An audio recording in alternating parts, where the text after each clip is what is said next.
La plenitud de la vida, de Edith Wharton.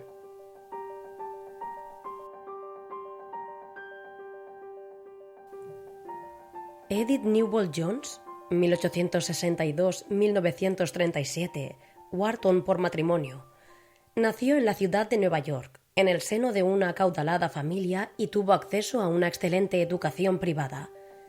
En 1866, sin embargo, la familia se vio obligada a abandonar el país tras sufrir varios problemas económicos ocasionados por la Guerra Civil, y durante 6 años viajaron por Francia, España, Italia y Alemania. Este hecho influyó muy probablemente de modo decisivo en la gestación de quien es considerada la escritora americana más brillante de su generación, con obras como El Valle de la Decisión, Santuario, La Casa de la Alegría, Ethan Frome, así como la conocida novela escrita en 1920, La Edad de la Inocencia, que ganó el premio Pulitzer de ficción en 1921. En 1923 fue la primera mujer en ser nombrada doctora honoris causa por la Universidad de Yale. La plenitud de la vida de Edith Wharton es un cuento que explora la idea de la realización personal a través de los ojos de una mujer fallecida que reflexiona sobre su vida pasada. El relato, conocido por su ironía, examina la vida de una mujer en una sociedad tradicional y su relación con el concepto de plenitud, especialmente en el contexto de un posible divorcio. La narrativa, típicamente de Wharton, se centra en la hipocresía de la aristocracia del siglo XIX y las complejidades de las relaciones humanas, particularmente en lo que respecta al matrimonio y la búsqueda de la felicidad. La protagonista, en el más allá, evalúa sus opciones y las consecuencias de sus decisiones en vida, cuestionando si realmente vivió con plenitud o si se conformó con las expectativas sociales. El cuento invita a la reflexión sobre el significado de la plenitud, no sólo como la ausencia de sufrimiento, sino como la experiencia de una gama completa de emociones, incluyendo tanto alegrías como tristezas, de manera constructiva y saludable. En esencia, la plenitud de la vida es una crítica sutil y perspicaz a las convenciones sociales y una exploración de la búsqueda individual de significado y satisfacción personal. Capítulo 1. Había estado recostada durante horas, sumida en un plácido sopor, no muy diferente de la dulce molicie que nos embarga en la quietud de un mediodía estival, cuando el calor parece haber acallado incluso a los pájaros y a los insectos. Mullidamente tumbada sobre flecos de hierba, dirige la mirada hacia lo alto, por encima de la uniforme techumbre que conforman las hojas de los arces, hacia el vasto cielo despejado e impávido. De cuando en cuando, a intervalos progresivamente crecientes, la atravesaba una punzada de dolor, como un fucilazo surcando ese mismo cielo de verano. Resultaba, sin embargo, demasiado fugaz para conseguir sacarla de su estupor, ese estupor delicioso y abisal en el que iba cayendo cada vez más profundamente sin oponer el menor conato de resistencia, el más mínimo esfuerzo por aferrarse a los recesivos bordes de la consciencia. La resistencia y el esfuerzo tuvieron sus momentos de plenitud, pero ahora habían cesado por completo.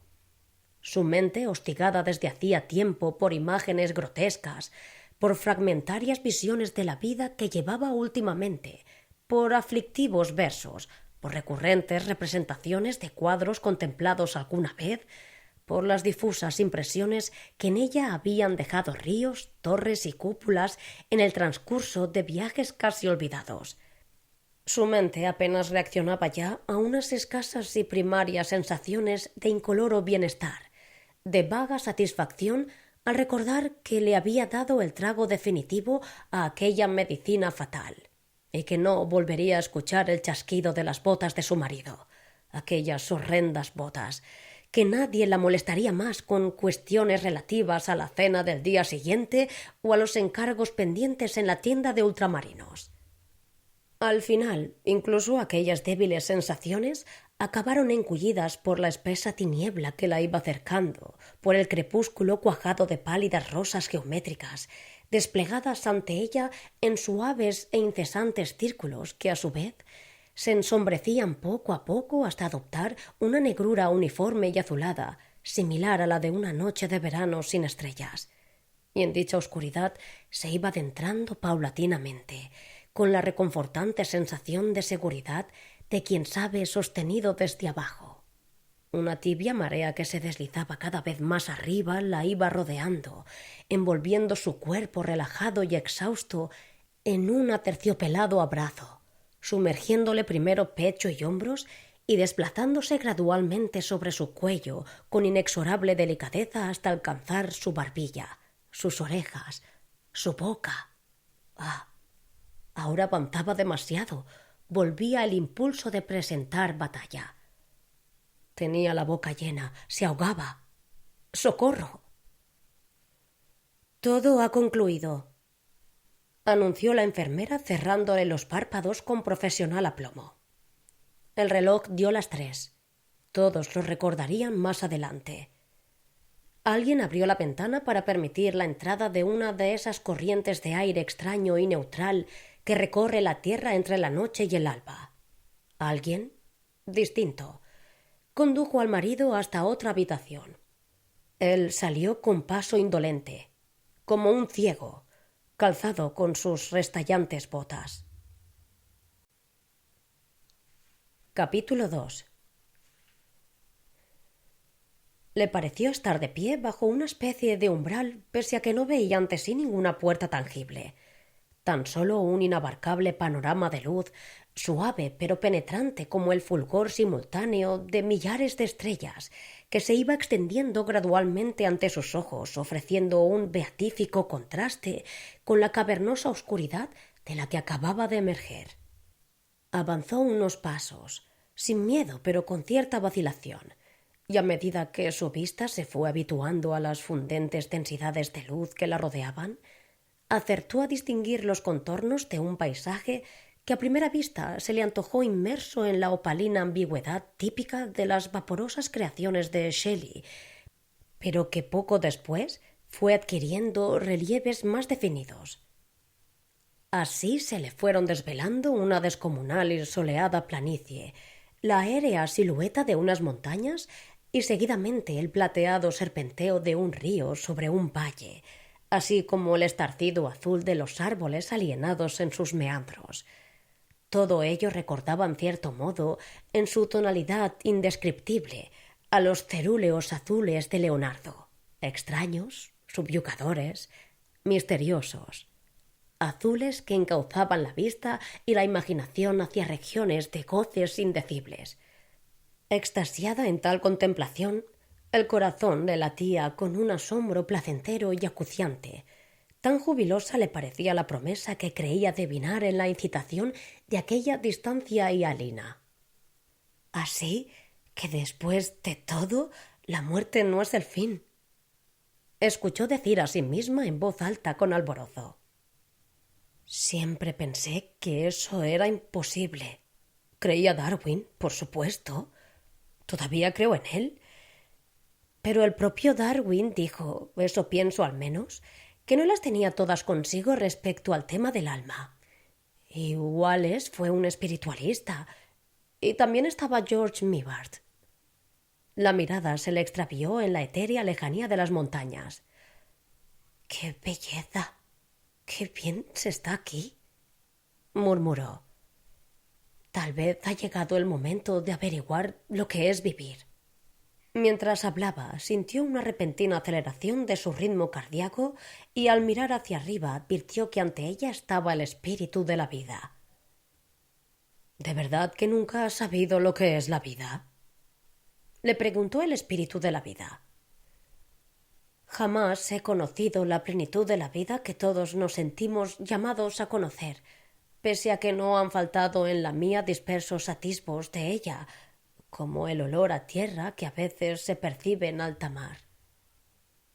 ¿Y a qué llamas tú plenitud de la vida?, preguntó nuevamente el espíritu. Oh, si tú no lo sabes, ¿cómo voy a explicártelo yo?, dijo ella con un punto de reproche. Se supone que hay muchas palabras para definirlo, entre las cuales las más usadas son amor y afecto. pero no estoy muy segura de que sean las idóneas. Además, hay tan poca gente que sepa lo que significan. Estuviste casada, dijo el espíritu. ¿Y aún así? ¿No conociste la plenitud de la vida en tu matrimonio?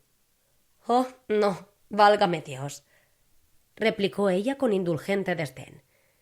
Mi matrimonio fue un asunto bastante precario. ¿Y pese a ello, apreciabas a tu marido?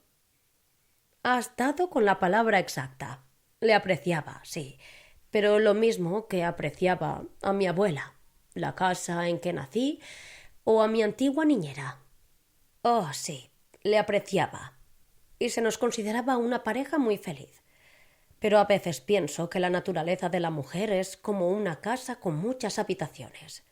Está el recibidor de entrada por el que pasa todo el mundo para salir o entrar, el salón en el que una recibe a las visitas formales, la sala de estar donde los miembros de la familia vienen y van a su antojo. Pero más apartadas, mucho más apartadas, hay otras habitaciones cuyos picaportes nunca se hicieron girar para abrir sus puertas. Nadie conoce el camino para acceder a ellas. Nadie sabe dónde conducen. Y en la habitación más recóndita de todas, en el santuario de santuarios, el alma se sienta sola guardando el sonido de unos pasos que nunca llegan. ¿Y tu marido? Preguntó el espíritu al cabo de una pausa. ¿Nunca fue más allá de la salita familiar? Nunca, respondió exasperada. Y lo peor de todo es que estaba muy conforme con no pasar de ahí.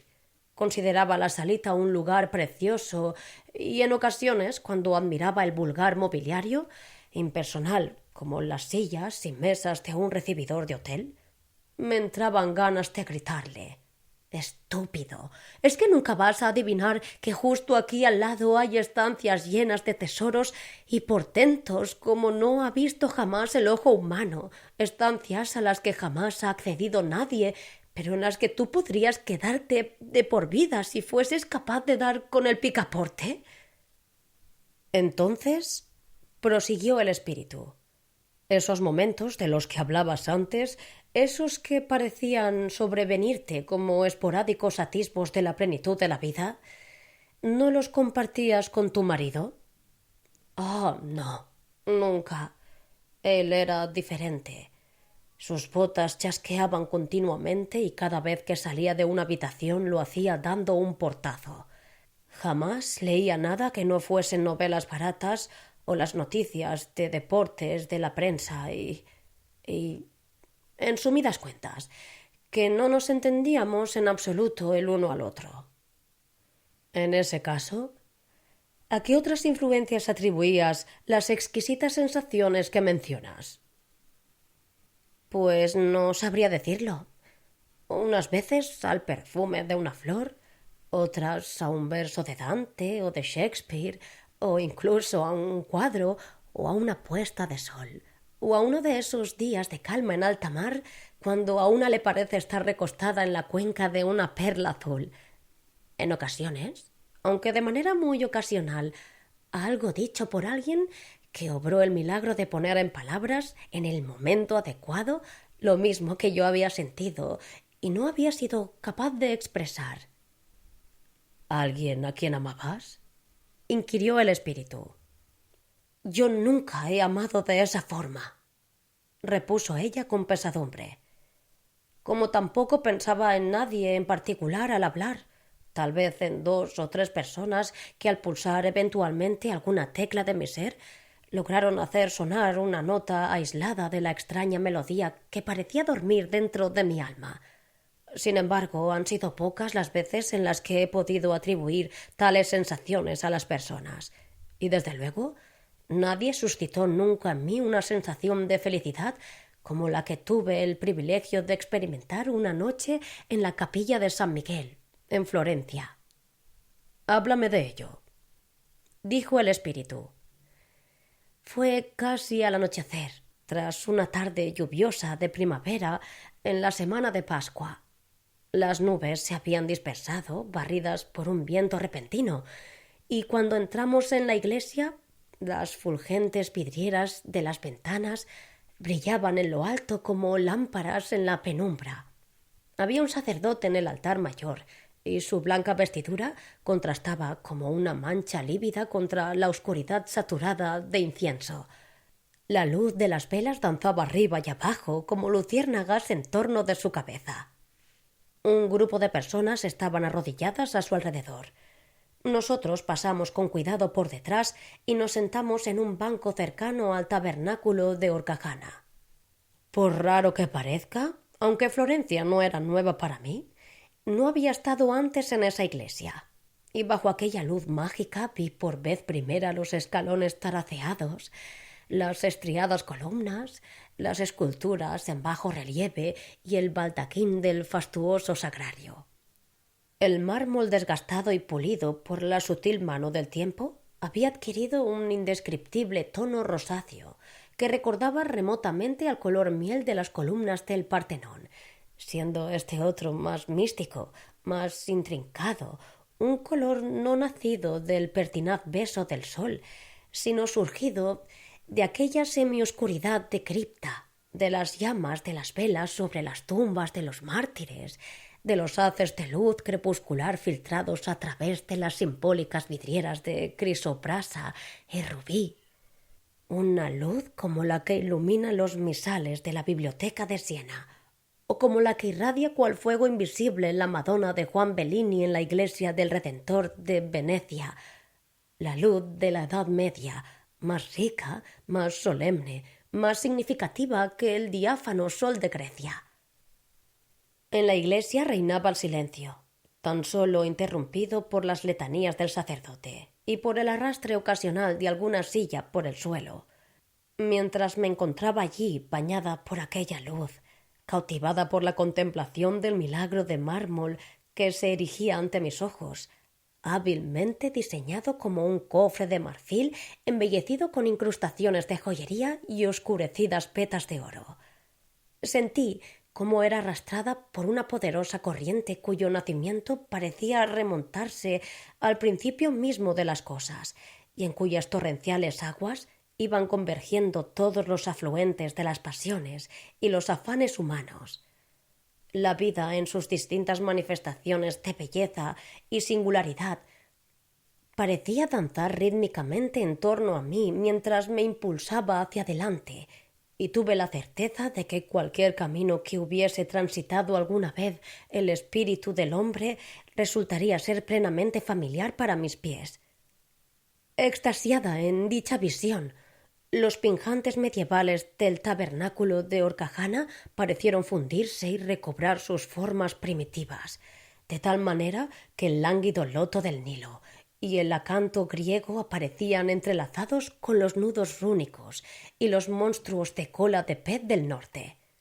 Cualquier forma plástica de terror o belleza creada por la mano del hombre desde el Ganges hasta el Báltico oscilaba y se entremezclaba en la apoteosis de la María de Horcajana. El río no cesaba de empujarme hacia adelante. Tras de mí quedaban los irreconocibles rostros de las civilizaciones antiguas y los célebres portentos de Grecia.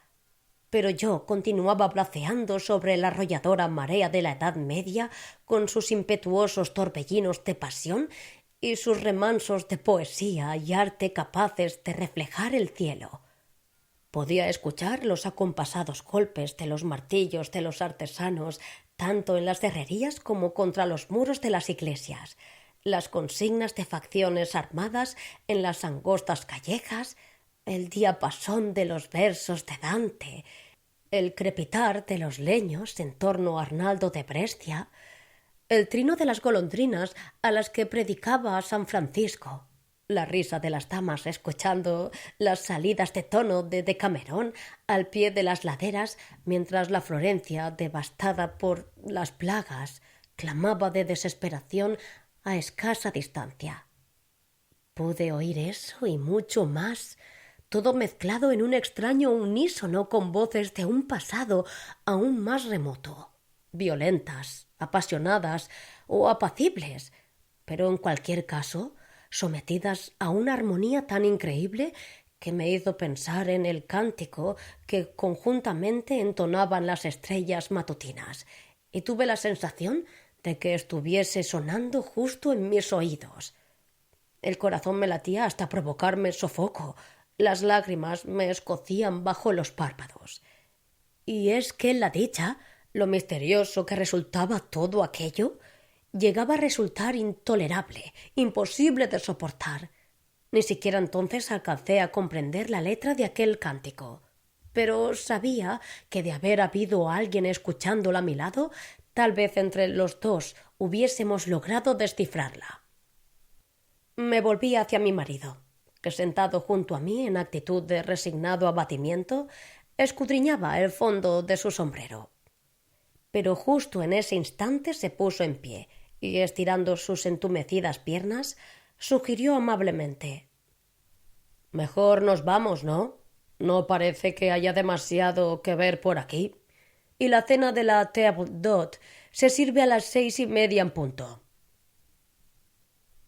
Concluida su exposición, se produjo un intervalo de silencio, al cabo del cual el espíritu de la vida dijo: «Siempre aguarda una compensación para las necesidades de las que hablas». «Oh, entonces tú sí que me comprendes, ¿no es verdad? Dime qué clase de compensación, venga». Se ha dispuesto que cualquier alma que en la tierra haya buscado en vano un alma gemela ante la cual poder desnudar lo más íntimo de su ser, la encuentre aquí y se una a ella por toda la eternidad. Un grito de júbilo escapó de sus labios. «¡Ah! ¿Voy a encontrarle por fin?», gritó exultante. «Aquí está», dijo el espíritu de la vida. Ella alzó los ojos y vio ante sí a un hombre cuya alma, bajo aquella luz desmesurada, le parecía ver su alma con mayor claridad que su rostro. La atraía hasta él con una fuerza invencible. «¿Eres tú realmente él?». «Soy él», respondió el otro. Ella le tendió la mano y le condujo hasta el alféizar bajo el cual se extendía todo el valle. «¿Bajaremos juntos a ese lugar maravilloso?», le preguntó ella. «Lo veremos juntos como si tuviésemos los mismos ojos y nos diremos con las mismas palabras todo lo que pensemos y sintamos». «Eso mismo he estado esperando y soñando yo hasta hoy», repuso. «¿Cómo?», inquirió ella con creciente alegría. «Entonces, ¿tú también me has estado buscando?». «Toda mi vida». «¡Qué maravilla! ¿Y nunca encontraste a nadie en el otro mundo que te comprendiera?». «No del todo. No como nos entendemos tú y yo». «¿Así que tú también lo sientes así?». «¡Oh, qué feliz soy!», suspiró ella. Permanecieron con las manos entrelazadas, mirando por encima del alféizar hacia el radiante paisaje que se exponía ante sus pies en medio del espacio zafirino. El espíritu de la vida, que continuaba observando bajo el umbral, podía oír de vez en cuando algún volátil retazo de su charla que regresaba demorado hasta él, como la golondrina extraviada que en ocasiones el viento aísla de su tribu migratoria. «¿No has sentido nunca en el atardecer?» «Oh, claro que sí, pero nunca se lo escuché decir a nadie más. ¿Y tú? ¿Recuerdas ese tercer verso del canto tercero del Inferno de Dante?». «Ah, ese verso siempre fue mi favorito. Es posible que... ¿Sabes cuál es la victoria inclinada del friso de Atenea Nike? ¿Te refieres a la que se ata la sandalia? Entonces también tú te has dado cuenta de que todos los Botticelli y Mantegna están latentes entre los vaporosos pliegues de sus ropajes. ¿Has visto alguna vez tras una tormenta hacia otoño? Sí. Es curioso cómo ciertas flores evocan a ciertos pintores. El perfume del clavel a Leonardo, el de la rosa a Tiziano, el del nardo a Crivelli. Jamás imaginé que otra persona pudiese haberlo notado». «¿No has pensado nunca?» «Oh, sí, Más veces de las que crees, pero ni en sueños se me ocurrió que otro pudiese haber pensado lo mismo. Pero sin duda debes de haber sentido que... Oh, sí, sí. Y tú también. ¡Qué hermoso! ¡Qué extraño! Sus voces subían y bajaban como el sonido de dos fuentes respondiéndose la una a la otra a través de un jardín sembrado de flores. Al cabo de un tiempo, en tono de dulce apremio, él se volvió hacia ella y le dijo: Amor, ¿por qué demorarnos aquí? Tenemos toda la eternidad por delante. Bajemos juntos hasta esos hermosos campos y levantemos una casa en alguna de esas colinas azules que se alzan sobre el reluciente río. Mientras el hombre hablaba, ella retiró instintivamente la mano que minutos antes había dejado abandonada en la suya, y él pudo advertir que una nube atravesaba el resplandor de su alma. ¿Una casa?, repitió ella en voz queda. ¿Una casa en la que vivir los dos juntos durante toda la eternidad? ¿Por qué no, amor? ¿Acaso no soy el alma que la tuya ha estado buscando? Sí, lo sé. Pero ya sabes, una casa no me parecería mi casa a no ser que... A no ser que... repitió él con un deje de asombro. Ella se abstuvo de responder, pero mentalmente, en un arrebato de arbitraria sinrazón, concluyó para sí misma: a no ser que cerrases la puerta de un portazo y llevases botas que chasqueasen al andar. Pero él la había tomado nuevamente de la mano y, avanzando de modo apenas perceptible, la iba conduciendo hacia la refulgente escalinata que descendía hasta el valle. «Vamos». «Ay, alma de mi alma», le imploraba él apasionadamente. «¿Para qué perder un solo instante? Seguro que, al igual que yo, sientes que incluso la eternidad resulta corta para esta dicha nuestra. Ya me parece ver nuestro hogar. ¿Y acaso no lo he visto siempre en mis sueños? Es todo blanco. ¿No es verdad, amor? Con columnas suaves al tacto y una cornisa con relieves recortándose contra el azul del cielo. Rodean la casa arboledas de laurel y adelfas, así como macizos de rosas. Pero desde la terraza por la que solemos pasear al caer la tarde, la vista también alcanza a divisar bosques y frescos prados, a través de los cuales, casi sepultado bajo primitivas frondas, un arroyo sigue su delicado curso en busca del río.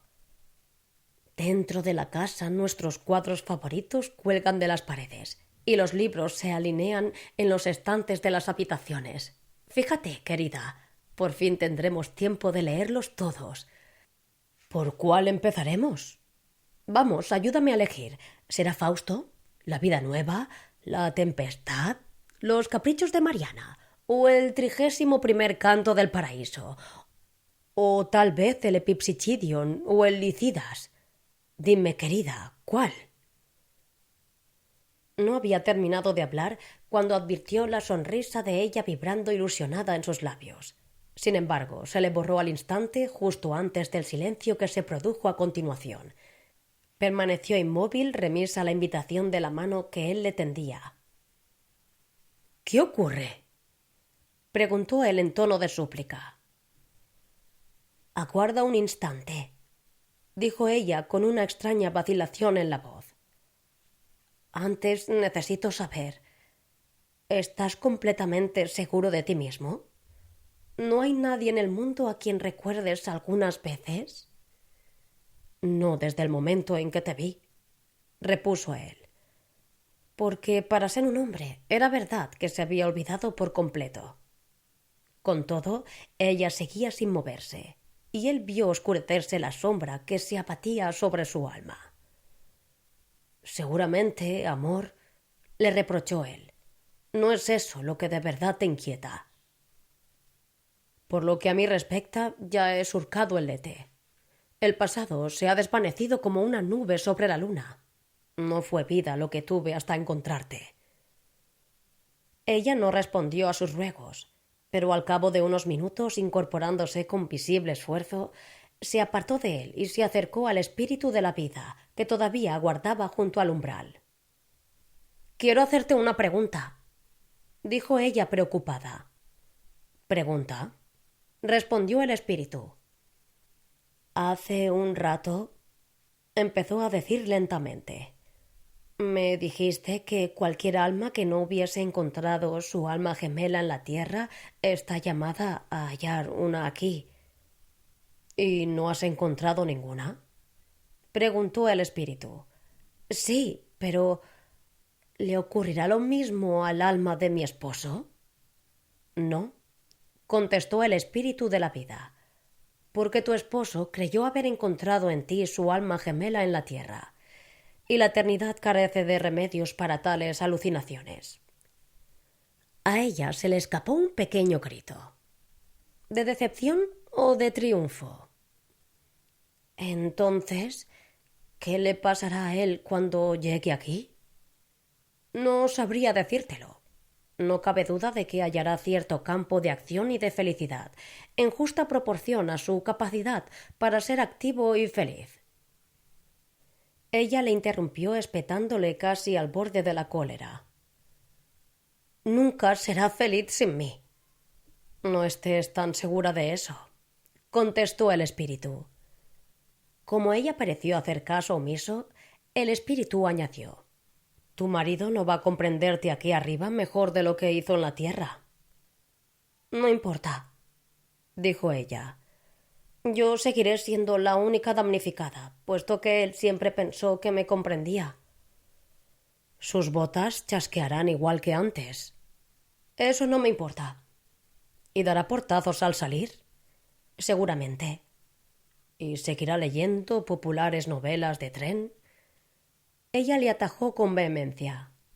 «Bueno, muchos hombres hacen cosas peores». «Pero acabas de decir», insistió el espíritu, «que no le amabas». «Cierto», repuso ella sin vacilación. «Pero ¿no te das cuenta de que no podría sentirme en casa sin él? Todo esto está muy bien para 1 o 2 semanas, pero ¿para la eternidad? Al fin y al cabo, los chasquidos de sus botas no me molestaban tanto, salvo cuando tenía jaquecas, y supongo que aquí no las tendré. Y además, él se arrepentía enormemente cada vez que daba un portazo, solo que era incapaz de acordarse de no hacerlo. Por otra parte, ninguna otra persona sabría cuidar de él como yo. Es un ser tan desvalido. Nadie rellenaría nunca su tintero. Se quedaría sin sellos de repente y sin tarjetas de visita. Nunca se acordaría de reforzar el paraguas o de preguntar el precio de algo antes de comprarlo. Vamos, ni siquiera sabría qué novelas leer. Siempre era yo quien tenía que escoger las que le gustaban, esas con crímenes, falsificaciones y algún detective infalible. Se volvió abruptamente hacia su alma gemela, que permanecía escuchando con cara de estupor y de consternación. «¿No entiendes que de ninguna manera me puedo ir contigo?». «¿Pero qué piensas hacer?», preguntó el espíritu de la vida. «¿Qué es lo que pienso hacer?», repitió ella indignada. «Pues obviamente me dispongo a esperar a mi marido. Si él hubiese llegado primero, me habría esperado durante años, y le partiría el corazón no encontrarme aquí cuando llegase». Señaló con desdén la mágica visión de la colina y el valle en las estribaciones de las traslúcidas montañas. «Le importaría un rábano todo eso», añadió, «si no me encontrase a mí aquí». «Pero ten en cuenta», le advirtió el espíritu, «que ahora estás eligiendo para la eternidad. Es un momento solemne». «¿Eligiendo?», dijo ella con una media sonrisa triste. «¿Aquí arriba todavía sigue vigente esa vieja falacia sobre la elección? Pensaba que precisamente tú sabrías a qué atenerte al respecto. ¿Qué puedo hacer? Él esperará encontrarme aquí cuando venga, y jamás te creería si le dijeses que me he marchado con otra persona. Nunca, jamás». «Sea pues», dijo al espíritu. Aquí, como en la tierra, uno tiene que elegir por sí mismo. Ella se volvió hacia su alma gemela y le miró con afecto, casi con añoranza. Lo siento, dijo. Me habría gustado volver a hablar contigo, pero sé que lo entenderás, y me atrevo a asegurar que encontrarás a alguien mucho más inteligente. Y sin demorarse para escuchar su respuesta, le dedicó un apresurado gesto de despedida y se volvió hacia el umbral. ¿Llegará pronto mi marido?, le preguntó al espíritu de la vida. Eso no estás llamada a saberlo, replicó el espíritu. No importa, dijo ella alegremente. Tengo toda la eternidad para esperar. Y sola, sentada en el umbral, aún espera escuchar de un momento a otro el chasquido de sus botas.